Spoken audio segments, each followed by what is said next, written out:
Muslims are here at Nkosi Talk Shows, Find Your Own Voice, lead from within. With me today, I have Carol Ann Cooper and Claudia Passa and Kamal Aima. How are you guys? Very well, thank you. Very well, thank you. Yeah. You? Yeah. Awesome, awesome, awesome. I just want to apologize to our audience. Yesterday, we couldn't have Nkosi Talk Shows, guys, because I was traveling and I was so tired, but we are here today. Today you have a full house, so which is good.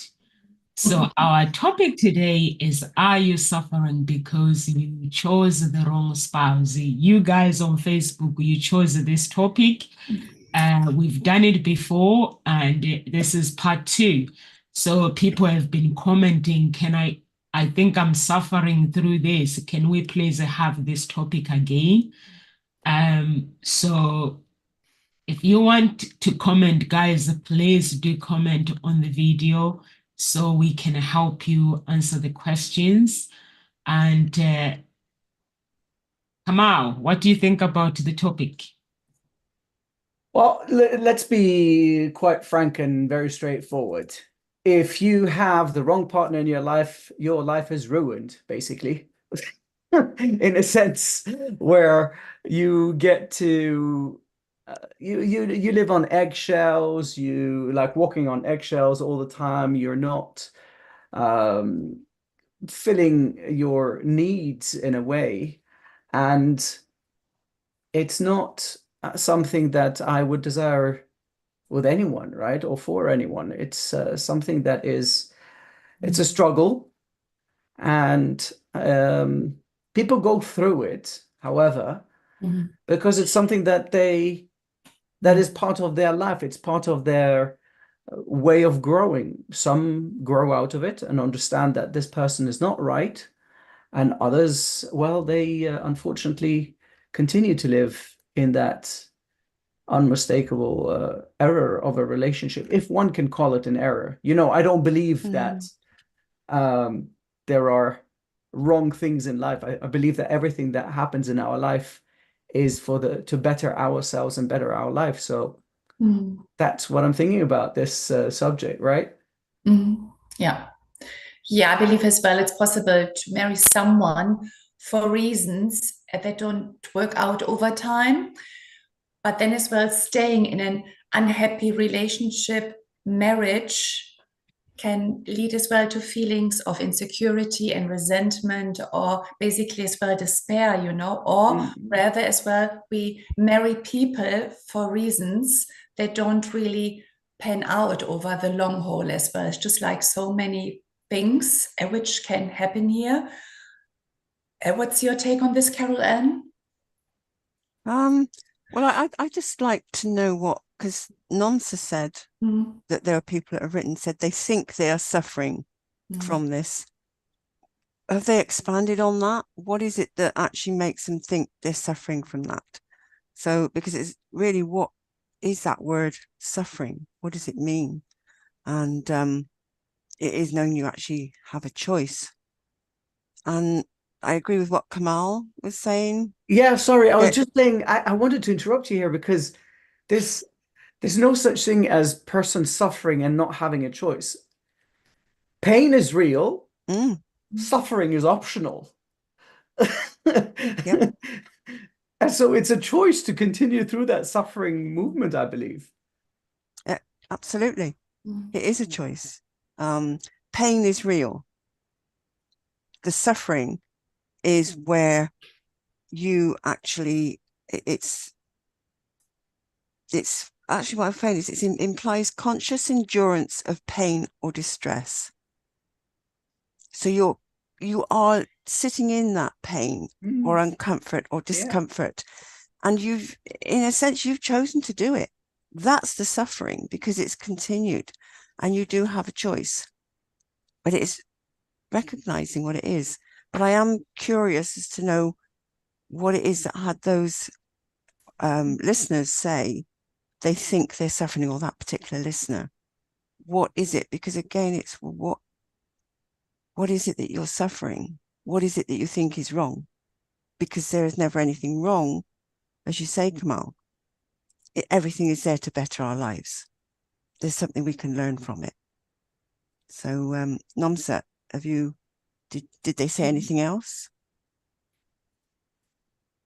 I think the suffering that this topic is we're talking about is I know that the pain is optional, like we are saying, the pain is real and the suffering is optional.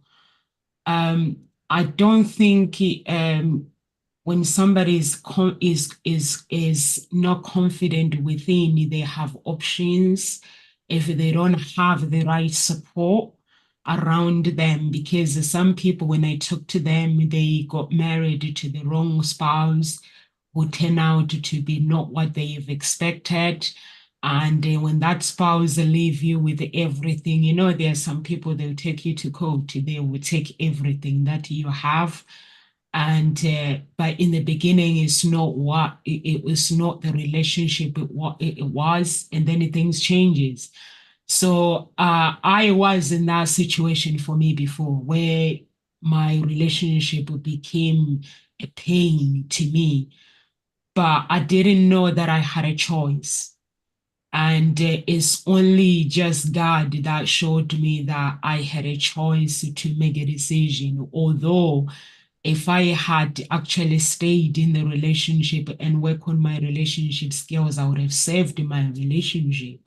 So I think these people, our audience, they need to they need to break through. They are struggling. They think there is something wrong with them. When they enter a relationship, the relationship ends. They are struggling. That I think it was something that was wrong with them. And now they're struggling to find that confidence to step out of their comfort zone and find true love again, to love again. So I think that's what they've been explaining to me, that Nomsa, I'm struggling. I feel that because my relationship did not work, this is the journey where my spouse, we had to go through this. And I feel that I'm not enough. But I think you guys, if you can cover that when the relationship ends, it does not mean that you're not enough. The wrong spouse is the wrong spouse. It's got nothing to do with the blame yourself. It's got nothing to do with you are not enough. You are enough. But if you met the wrong person, those are the consequences that we have to go through. I don't really agree on that, Nomsa.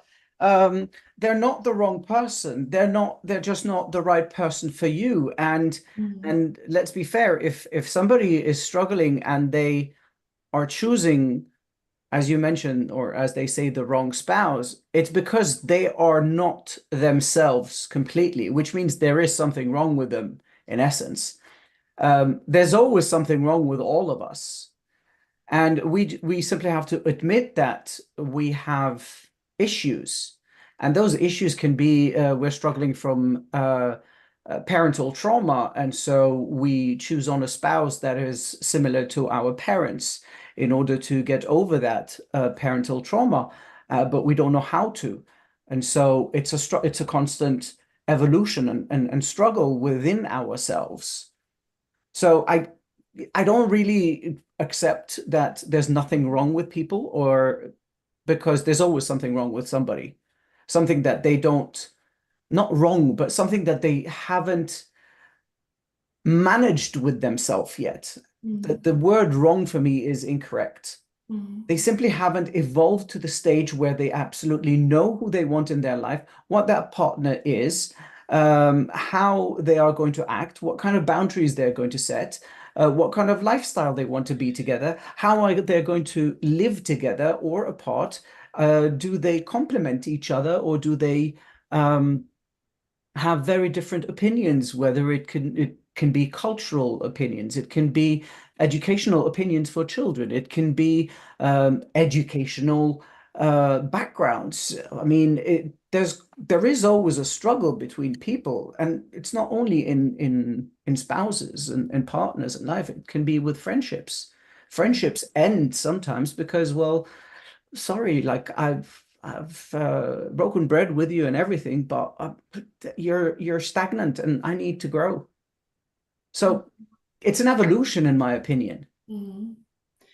Yes, I agree as well with you, Kamal, that we have to know as well what it is we want in the partner, in the spouse. So this actually is very helpful to understand as well what it is we want in the person, and as well from the life together and the goals and the marriage and so on. So this is very crucial actually as well to do beforehand, yeah, just like to understand as well, you know, like, and then as well to be ideally as well on the same level as well.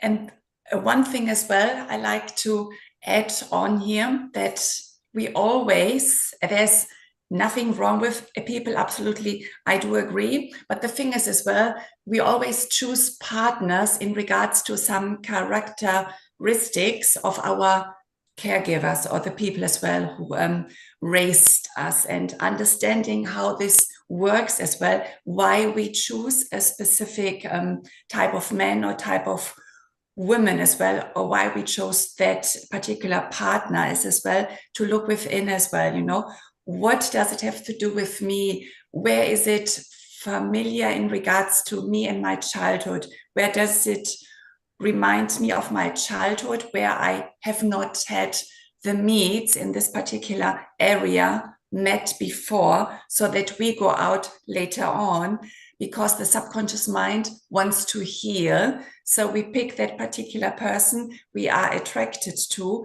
because part of us wants to heal what has not been met back then in the childhood. Yeah, absolutely. Claudia, there's always that childhood element that influences our decision at the time.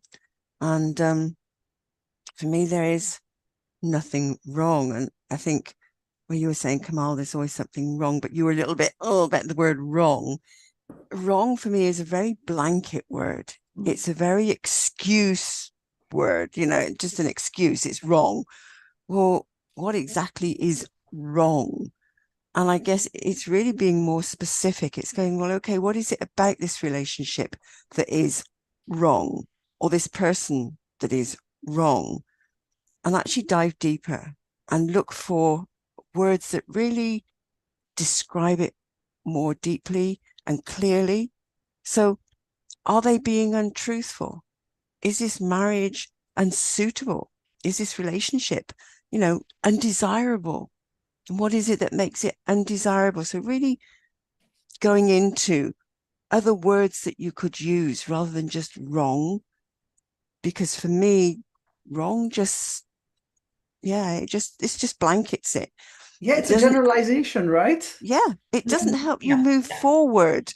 It's just like you're sitting, wrong. It's wrong.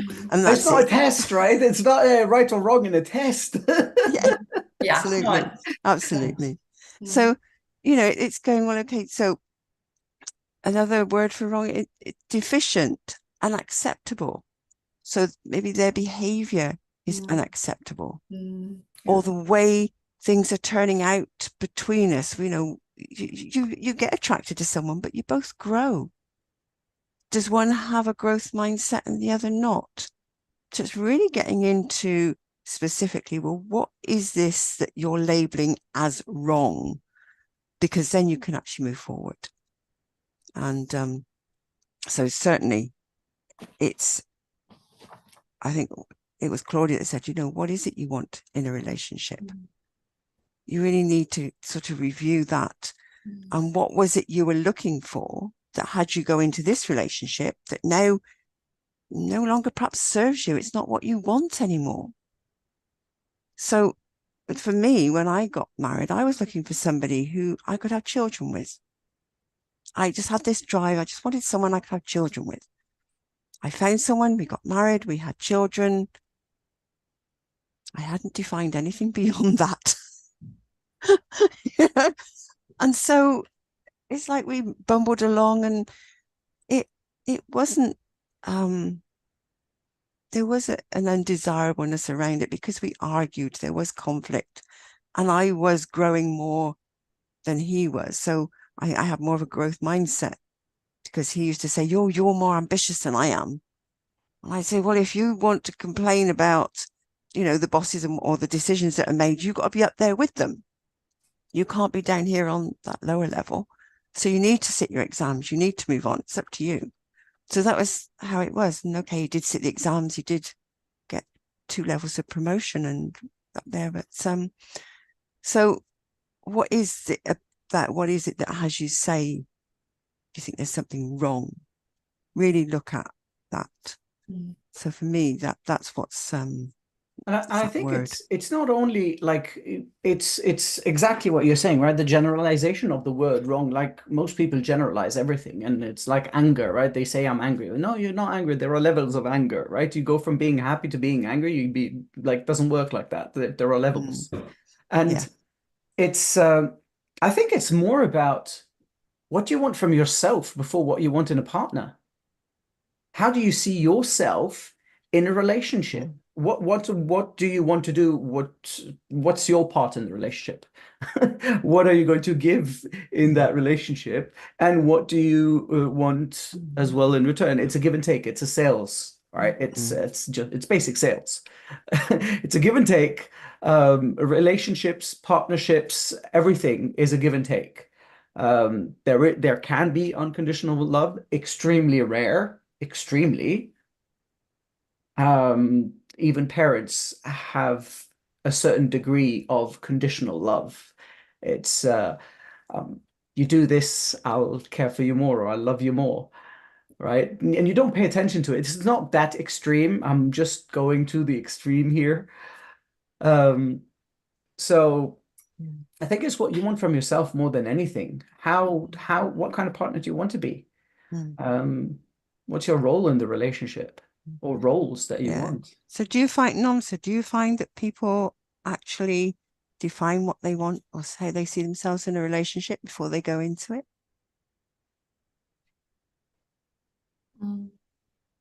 You're muted. Comes to relationship, yes, people, they know what they want. Because with the matchmaking process, you have to ask direct questions. If somebody comes to you, you like ask them, are you looking for a black person? Are you willing to date a black person or a white person? Sometimes they look at you like, are you mad? Yeah, like, no, I need the right questions. Answer me the questions. Are you willing to date a European person, a white Caucasian guy, or you don't want to date a black guy? So to them, they're like, wow, so now you're confronting my feelings. And the questions goes further and further and further. I have to be specific. So they're not used to that. So that's when you realize actually these people, that's where they go wrong. They choose the wrong people. There is such thing as a wrong person. If somebody is not destined for you, they're not destined for you. Like let's say Kamau, if I come across Kamau, God brings people as an angels. If I have never met a nice guy that treats me well, yes, Kamau is an angel. I come across Kamau, but he has an assignment that he has to do. That assignment has got nothing to do with the dating, it's got nothing to do with anything, but he specifically came to my life to help me maybe with my business or with something. He's so nice, so beautiful, and so handsome inside out, but God has not chosen him to be my husband. If I choose Kamau, because it's been lovely to me, but it's not meant to my husband, it means my destiny is already gone wrong. Is the wrong partner, my relationship is not going to work. And that's where people don't realize. But if Kamau comes to me as a husband, as a man that I've meant to date, we are compatible, we are everything, then our relationship, it would work. So that's why sometimes people, they choose the wrong people, and those people never came to them as their spouse. There's a guy that I met who helped me to build the Hope Spring Eternal Introduction Agency. I met him on a dating site. But this guy is a businessman. He ended up helping me with my business. And at the same time, when he was helping me, I realized actually this man is not here for me to date him. And I refused to date him. I was like, I'm not dating you. And it was like, I knew you're not gonna date me. And because he's the one that proposed it, like, so have you ever been a matchmaker? Have you had the matchmaking? And he just helped me with everything. Like he research and everything. He brought the everything. But then I realized that actually God is sending me, because my prayer was like, connect me with my helpers. So that guy connected me when the dating site, not for me to date him. And that's why I didn't date him. If I dated him, my relationship wouldn't have worked, because that was not his assignment. So I don't know if anyone wants to take over. And I know, Kamal, you're itching, you disagree with Yeah, me. no, of course, because like you see the one of the things that makes me, well, not even though I work with you, it's not the skepticism, is more of the questions that are posed in dating sites and agencies and all of that. It's mainly as if you're shopping for a specific item in the store. And what I was referring to earlier, and what I was discussing earlier with Caroline, was that you need to really know what you want from yourself before you know what kind of partner you're choosing. This is not like psychologists or coaches where we set a target of our clients. For instance, I want clients that are between the age of 30 and 40, and they have to work in this field, and they have to have this amount of money. It's not like that, because we're very specific or certain salespeople or coaches are very specific in what kind of client they want. However, choosing a partner is not a client. Choosing a partner is based on what kind of person you want to be in that relationship. It's based solely on you. What do you want out of this relationship? And therefore, again, we come back to that word, wrong. Incompatible, I would say, would be the perfect word for a relationship that doesn't work out. They're incompatible in certain areas where, for instance, let's say Caroline, she went into that relationship that she got married solely, and excuse my expression, for the selfish purpose of having children. And she didn't consider anything else. All that was thought about, right, Caroline, was just, I want to have children. I don't care who it is. It can be John, Michael, or it can be Daffodil. I don't care, as long as I have children. Right? And that's what drove it underneath. And I didn't become aware of that till years later, but yeah. And slowly you realize, oh, wait, I'm a different person. I'm not that person. I want to be that kind of mother. I want to be that kind of parent. I want to be that kind of partner. But I can't be it with you because, well, you're not evolving and I am, and it doesn't work. And, in all times, this is why the higher class, and I'm going to be very elitist here, there was this concept that the higher class should never marry from lower class. We're all aware of that. And there's a fundamental reason behind it. It's not about being an elite or being from high society. It's because of the clash of mentality that can happen. There's a clash of culture. There's a clash of behavior. There's a clash of intellect. And all of that, even though in high society, people that married in high society and all, they could have these similarities, they might not be incompatible. I'm just showing a larger picture just to make it visible. This is why when you choose your partner, you have to really know who you are inside and where you want to go with that relationship. I mean, okay, yes, Kamal, and then as well, what type of expectations as well do you have towards the partner? Because I have seen as well, or me in the past as well, I've had this conclusion, okay, the partner has to make me complete, like a kind of, he makes me whole. Until today, I realize I'm whole on my own, I work on me that I feel complete without the partner. So I don't Yeah. have this expectation as well, you know, like Yeah. this is as well certain expectations we put onto them, and they just can't fulfill them anyway. It's just not supposed to be, because it's our job, you know. Exactly. So, totally. And as well, what you said, compatible, incompatible, and compatible. So yeah, what do you want as well of the partner, you know? I don't suggest my clients to ask for the perfect partner, because it can be boring. I mean, who wants the most perfect man or woman in their lives as well? You might get boring, or I'm pretty sure that you will get boring at some stage as well. And don't ask as well for unconditional love. Get a dog then, okay? So the best thing is ask for the most. I love that. Get a dog. Ask for the most compatible partner at this time in your life. So this is how I play with the words here.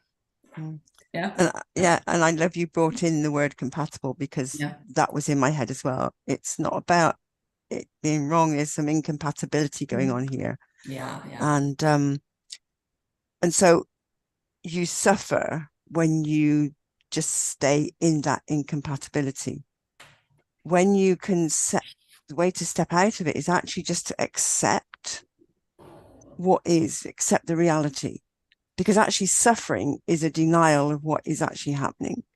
You're not actually waking up to, well, this is what's happening. You're in denial of the reality. And so it's like accepting, which is a waking up to what is actually happening. It's not saying that you agree with it or that you want it. It's just going, okay, this is what is happening. And just being present in that moment, because that's when you can start to do something about it. And if you feel that you're pretty stuck and you really don't know where to go or how to get out of it, but you've really sort of woken up, well, this is not acceptable anymore. I accept where I am, but it's not what I want. It's not what I believe my destiny to be. Because, okay, Nomsu, you said about if your destiny isn't that person, is it necessarily that it's actually wrong? Or is it that maybe you've just gone down a blind alley? You thought but there's always something to learn. And I believe the Lord will guide you back. If you then go accept and say, okay, Lord, it wasn't what's meant to be. Can you guide me now? And literally be open. So rather than making it wrong, just acknowledging and accepting that it isn't working, it's some incompatibility, there's something that's, just not quite as it could be, and that it's not leading you where you're meant to be going. So accepting that, putting up that prayer and saying, which way do I go now? Is there something I can actually retrieve out of this relationship? Is there something there that maybe I can, we reached a dead end, but maybe we can backtrack and go down. Can we do it together? Or does it have to be apart? Because maybe there is a way you could go together. Who knows, unless you actually ask the question. And that's really, I think, what's important. It's actually being willing to then do something about it. And if you really struggle together, it's reaching out for professional support and help, because that guidance can then put you back on track. And it's not about telling you where to go or telling you, oh God, you're wrong, you made all these mistakes. It's just helping you to be aware and accept where you're at and say, okay. And as you said, Kamal, really get to know, well, what is it you want for yourself? What is it you want, or how you see yourself in the relationship? That is really important. How do you feel with it? How do you want to feel within this relationship? It's not just about maybe seeing yourself in it. How do you know, what conversations do you hear yourself saying?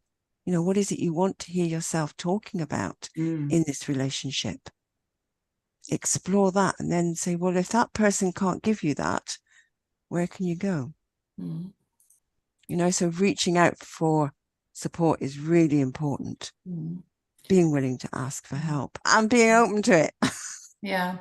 And there are some things as well which can be considered as well if it's a difficult season in the marriage as well. So just like, I mean, one can consider as well like counseling, okay? The two of you just like as well, just get some counseling as well, or as well like focus as well.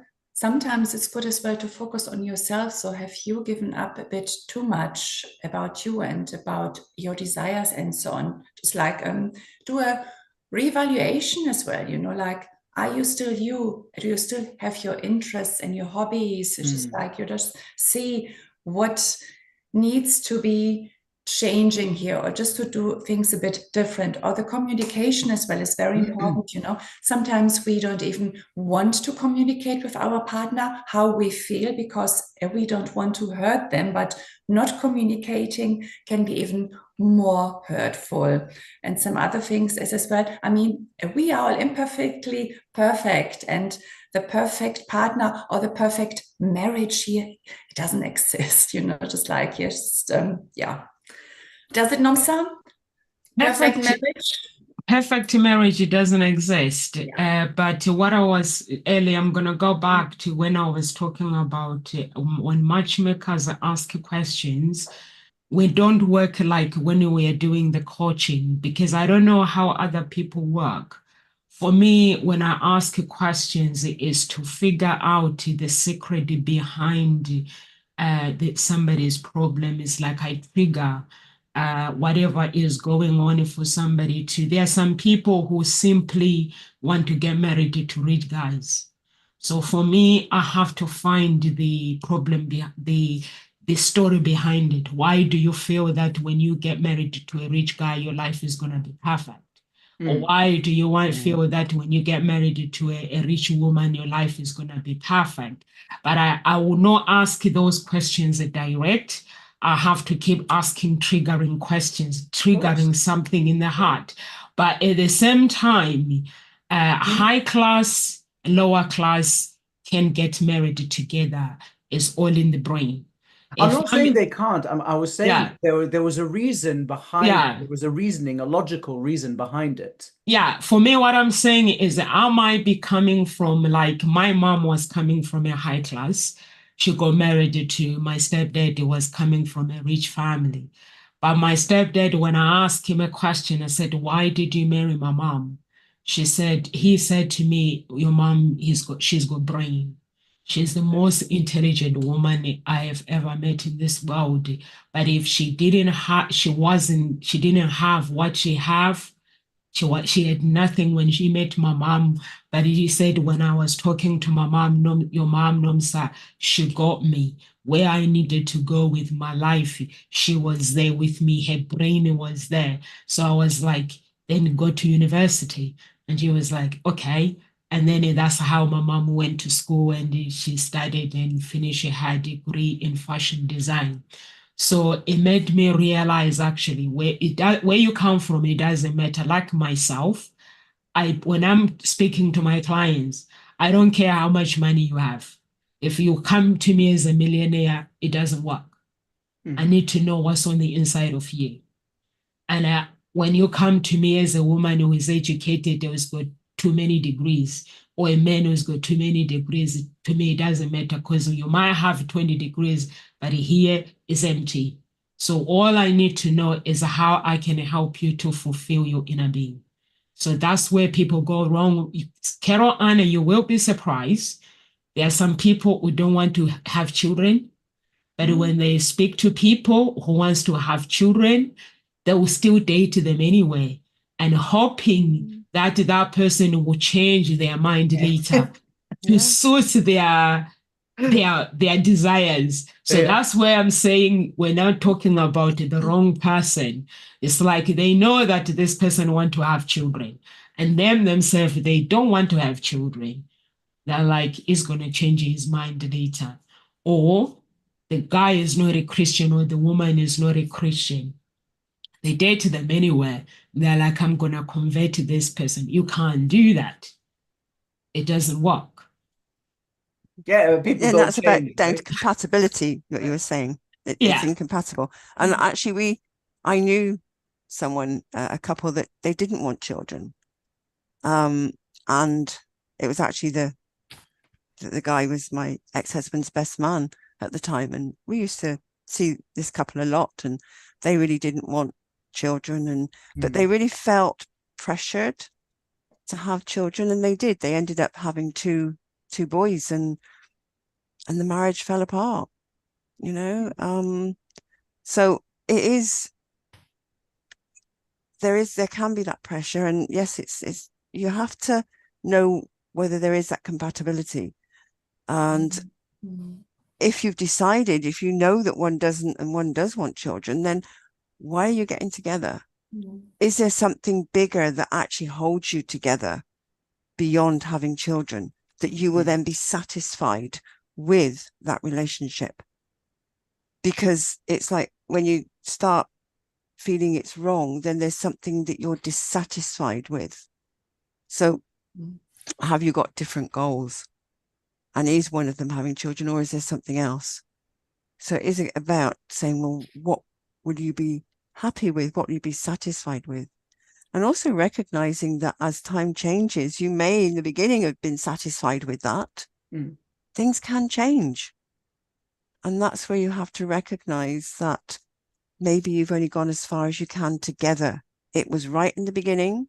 There was a compatibility that worked, but over time things changed and it became incompatible. The goals, the values changed. And so it's then sitting down and actually, again, it's accepting what is and then having a discussion and a conversation about it. And what is it you really want? What is it you want out of this? You know, you're reminding me, like when you're talking here, and then I remembered earlier you were talking about destiny and compatibility. And in Arabic, when one talks about marriage or relationships, one doesn't talk about destiny. One talks about, like, the literal translation for the word would be your share in life. So in Arabic, it's nasib. And so if, let's say you go out with somebody, you start dating them, and then it doesn't work out, the answer would be, it's not destiny. It would be, well, it wasn't your share of life. And in Arabic, Arabic is a very interesting language because things have, the expressions are extremely complex and every word has this very specific meaning. And so you have your share of life in everything. In relationships. So if a relationship works, you say, well, this is my share of life. And then if it goes apart, well, it's still part of your share of life that you had to go through this process to complete your share of life. So it's fascinating. And like the word love in Arabic, if my memory serves me right, there are 13 different words for love. Oh, gosh. What Arabic words? In Arabic, there are 13 different expressions for the word love. In Greek, I think that they had 3 or 5, if I remember correctly. But why so many? 13? Because there is a type of love for every single person and every level of the love that you have. So there is, so to adore someone is a level of love. To cherish someone is a degree of love. And to love unconditionally is another word. So that whole sentence, to love unconditionally, there's one word for it. So there are different levels and different, different words for it. And this is, I'm back to the original thing. It's your share in life. Whether it's your health, whether it's partnership, friendship, money, one always talks about your share in life. So your share in life in a relationship is what is there for you at that moment, only because this is as far as you can get. That's your share for now. Maybe later on you get a better share, or a bigger share, or a lower share. Interesting, right? Yeah. Yeah. I mean, in regards to the share, I mean, the thing is as well, it's easy to cover up the flaws in everything what we have when we are dating. But when we are married and living together, it's just not that easy. So as well, then you've got the spouse, and they just press the buttons